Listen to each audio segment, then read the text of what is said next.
नमस्कार. मागच्या व्हिडिओमध्ये आपण कपर्दिकेचे शोधन बघितले होते.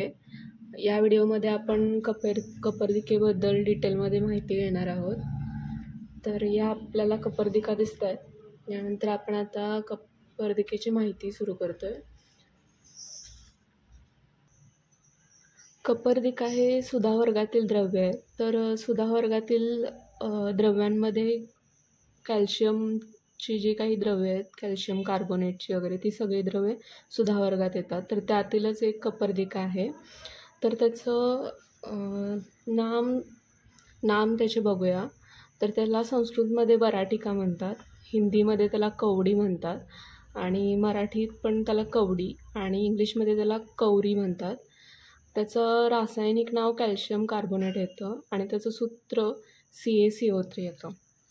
त्यानंतर आपण कपर्दिकेचे पर्याय बघू. तर कपर्दिकेचे भरपूर पर्याय आहेत. त्यापैकी कपर्दक, कपर्दिका, चर, चराचर, बालक्रीडनक, वराटक आणि वराटिका असे काही पर्याय आहेत. त्यातील मागच्या वेळी आपण सांगितलं होतं मागच्या व्हिडिओमध्ये की बालक्रीडानक त्याला म्हणतात, कारण कपर्दिका हे लहान मुलं खेळण्यासाठी वगैरे वापरतात, म्हणून त्याला बालक्रीडनक म्हणतात.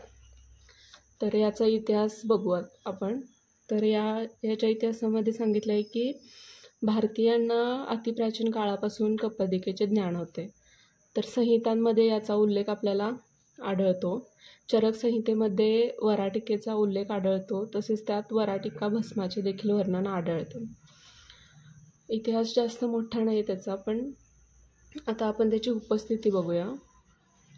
तर वराटिका जलज तसेच समुद्री प्राण्याचा पृष्ठभाग आहे.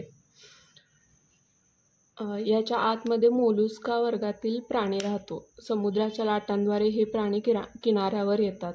मासेमारी करणारे तसेच मांसाहारी लोक यांना गोळा करून उकळलेल्या पाण्यात टाकतात. त्यामुळे त्याच्या आतील प्राणी मरून जातो, ज्याला काढून खाल्ले जाते, व उरलेला पृष्ठभाग, ज्याला वराटिका म्हणतात, तो विकला जातो. तर आपण बघू शकता की ही कपर्दिका किंवा वराटिका आहे. तर याच्या आतमध्ये एक प्राणी असतो जो मोलुस्का वर्गातील जलज प्राणी आहे.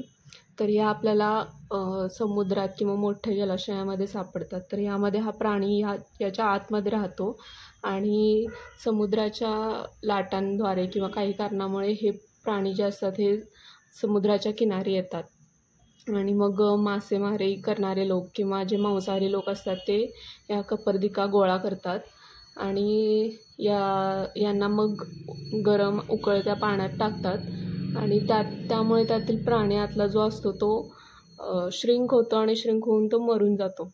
मग जे मांसाहारी लोक असतात ते तो प्राणी खातात आणि हे उरलेले जे वराटिका किंवा कपर्दिका आहेत हे बाहेर विकले जातात.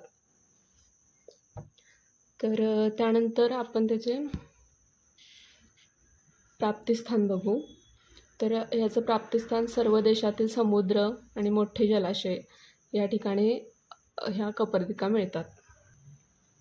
याचे ग्रंथात 3 प्रकार दिलेले आहेत.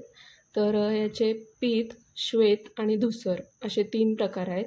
तर यातला जो पीतवर्णी जो असतो तो उत्तम मानला जातो. त्याचे वजन 1.5 शान असते. त्यानंतर श्वेतवर्णी जो असतो तो मध्यम मानला जातो. त्याचे वजन 1 शान आहे. आणि जो धूसर वर्णाचा असा असतो त्याला अधम म्हणले जे किंवा कनिष्ठ देखील आपण म्हणू शकतो. त्याचे वजन अर्धा शान आहे. त्यानंतर आपण ग्राह्य वराटिकेचे स्वरूप बघू. तर ग्राह्य वराटिका स्वरूपाचा श्लोक आहे. दीर्घवृंता स्वर्णवर्णा पृष्ठे च ग्रंथिला तथा सार्धैक शान प्रमिता वराटी कथितोत्तमा शानोन्मिता मध्यमा स्याच्शान अर्धप्रमिताधमा रसद्नैरुत्तमय वेह भस्मैकमहिनी शस्यते. तर हा रसतरंगिणीमधील 12व्या अध्यायातील 85 आणि 86वा श्लोक आहे. तर याचा अर्थ असा आहे की दीर्घवृंता म्हणजे ज्याचा आकार लंबगोल आहे. स्वर्णवर्णा म्हणजे ज्याचा वर्ण स्वर्णवर्णी किंवा सोन्याप्रमाणे किंवा असा पीतवर्णी असा आहे. पृष्ठेच्या ग्रंथीला तथा म्हणजे ज्याच्या पृष्ठभागी एक ग्रंथी आहे, तर यामध्ये आपण बघू शकतो की ह्याच्या पृष्ठभागी अशी ग्रंथी आपल्याला दिसते. त्यानंतर साधैक शान प्रमिता वराटी कथितोत्तमा म्हणजे वजनाला 1.5 शान असणारी ती उत्तम वराटिका समजली जाते. त्यानंतर शानोन्मिता मध्यमा म्हणजे 1 शान वजनाची जी वराटिका असते ती मध्यम समजली जाते. आणि अर्ध शान वजनाची जी वराटिका आहे ती अधम प्रमित अधमा म्हणजे अधम किंवा कनिष्ठ मानली जाते. त्यानंतर यामध्ये सांगितले की जी उत्तम वराटिका आहे ती भस्म करण्यासाठी वापरली जाते. त्यानंतर आपण याचे शोधन बघू. तर शोधनामध्ये सांगितलेलं आहे, दोला यंत्रे तु यामैकम कांजिकेन वराटिका स्विन्ना प्रक्षालिता चोष्णवारेणा शुद्धिमाप्नुयात. तर हा देखील रसतरंगिणी 12व्या अध्यायातील 87वा श्लोक आहे. तर याचा अर्थ काय आहे की दोला यंत्रात कांजी घालून 1 याम म्हणजेच 1 तास वराटिका शिजवल्यास ती शुद्ध होते. आणि शिजवल्यानंतर वराटिका स्वच्छ गरम पाण्याने धुवाव्यात, त्यामुळे त्यातील काळेपणा व मलिनता निघून जाते. तर यामध्ये कांच्याऐवजी आपण पुढील द्रव्यसुद्धा वापरू शकतोय. कुळीद डाळीचे पाणी, इडलिंबू आदी आम्लद्रव्य व त्यांचे स्वरस किंवा लिंबूरस. तर यासाठी लक्षात राहावं म्हणून आपण एक चार्ट देखील बनवू शकतो. मी तुम्हाला इथे बनवून दाखवते. तर शोधनासाठी आपण याप्रमाणे कांजी, कुळीद डाळीचे पाणी,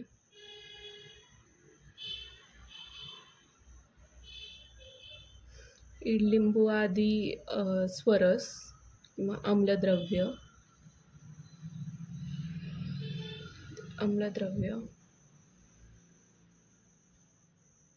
आणि लिंबूरस यापैकी कोणतंही एक द्रव्य आपण घेऊ शकतो. प्लस यामध्ये वराटिका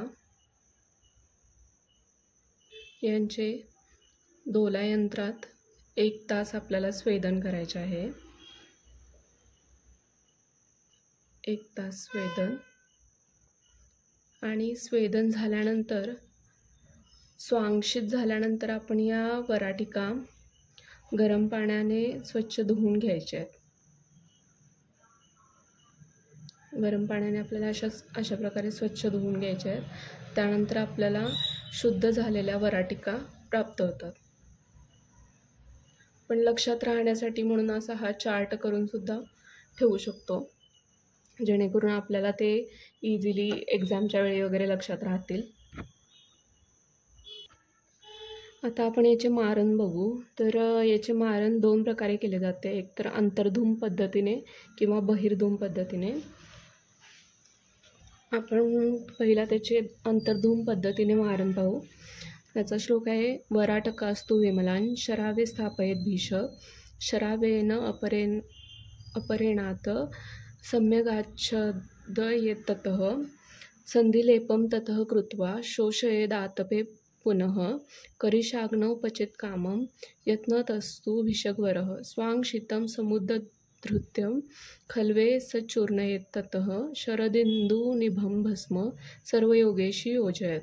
तर रसतरंगिणी या ग्रंथात 12व्या अध्यायातील 61, 62 आणि 63 यामध्ये हा श्लोक आपल्याला आढळतो. तर याचा अर्थ बघू आपण. वराटकस्तु विमलान शरावे स्थापयेत भीषक म्हणजे विमल म्हणजे शुद्ध वराटिका, शुद्ध वराटिका ह्या शराव संपुटात ठेवायच्या आहेत. त्यानंतर शरावेन अपरे आणत सम्यक आच्छादयेत ततः म्हणजेच काय तर एका शरावामध्ये शुद्ध वराटिका ठेवायच्या, त्याच्यावर दुसरा शराव झाकायचा आहे. त्यानंतर त्याला संधिलेप करायचा आहे. संधिलेप केल्यानंतर त्याला शोषयेत आतपे पुनः म्हणजे आतप म्हणजे उन्हामध्ये सुकवायचं आहे. त्यानंतर उन्हामध्ये तो सुकल्यानंतर त्याला करिशाग्नी द्यायचा आहे. करिशाग्नी म्हणजे काय असतं की आपण बघतो की जे गोशाळा वगैरे असतात त्यामध्ये जे गायींचे शेण पडलेले असते ते त्यांनी तुडवलेले असते, तर ते तुडवल्यानंतर त्यांचं पूर्ण चुरा होऊन ते वाळतात आणि ते जे वाळलेले शेण आहे त्याचा अग्नी देणे म्हणजेच करिशाग्नी म्हणतात त्याला. तर यामध्ये सांगितलेलं आहे की यत्नतस्तु भीषग्वरः, म्हणजे वैद्याने त्याच्या युक्तीने करिशाग्नी द्यायचा आहे जेणेकरून त्या वराटिकेचे भस्म झाले पाहिजे. त्यानंतर स्वांगशीत झाल्यानंतर ही जे वराटिका आहेत त्यांना खल्वयंत्रात घेऊन त्याचे चूर्ण करायचं आहे. त्याचे चूर्ण झाल्यानंतर ते आपल्याला शरदिंदू निभम भस्म असं सांगितलेलं आहे. म्हणजेच काय तर शरद ऋतूमध्ये जे शुभ्र असं चांदणं पडलेलं असते पावसानंतर, तर त्या शुभ्र चांदण्याप्रमाणे एक शुभ्र असं श्वेतवर्णी भस्म आपल्याला प्राप्त होतं. तर हे झालं मारण अंतर्धूम पद्धतीने. तर याला आपण चार्ट मगाशी जसा शोधनाचा चार्ट केला तसा मारणाचा देखील चार्ट करू शकतो.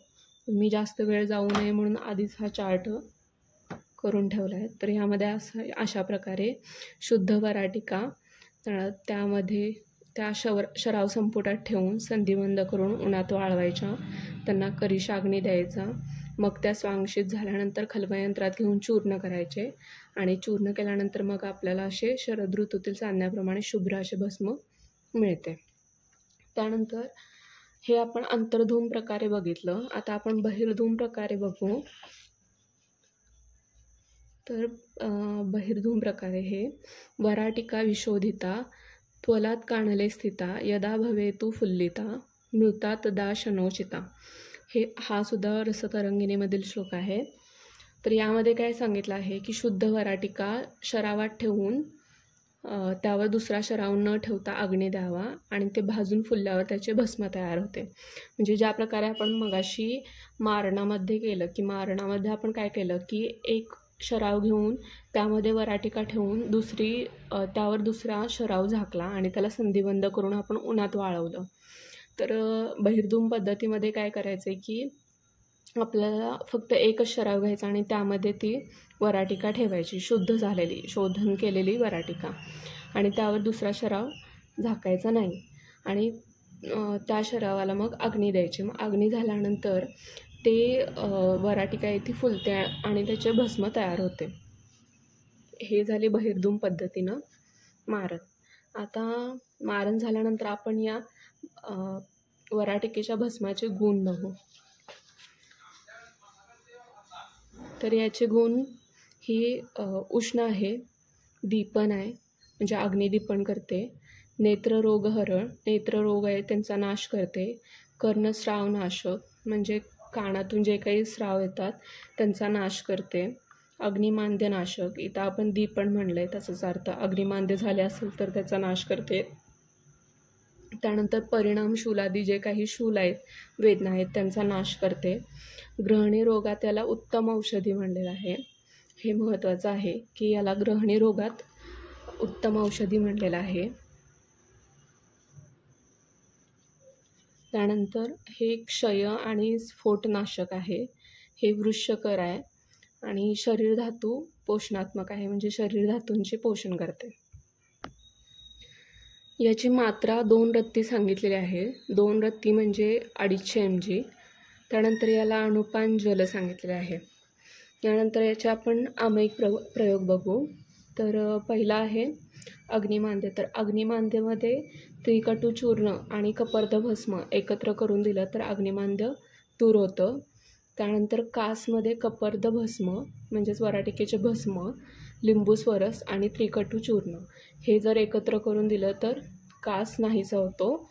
त्यानंतर स्रावयुक्त जे काही विस्फोट असतात म्हणजे जे काही विस्फोट असतात त्यातून जे स्राव बाहेर पडत असतो त्यासाठी कपर्द भस्म आणि मृद्दारशृंग चूर्ण त्यावर पावडरप्रमाणे लावणे, म्हणजे आपण जखम झाल्यानंतर जी काही पावडर वेगवेगळ्या त्याच्यावर लावतो त्याप्रमाणे हे काम करतं, म्हणून स्रावयुक्त विस्फोटमध्ये हे उपयोगी पडतं.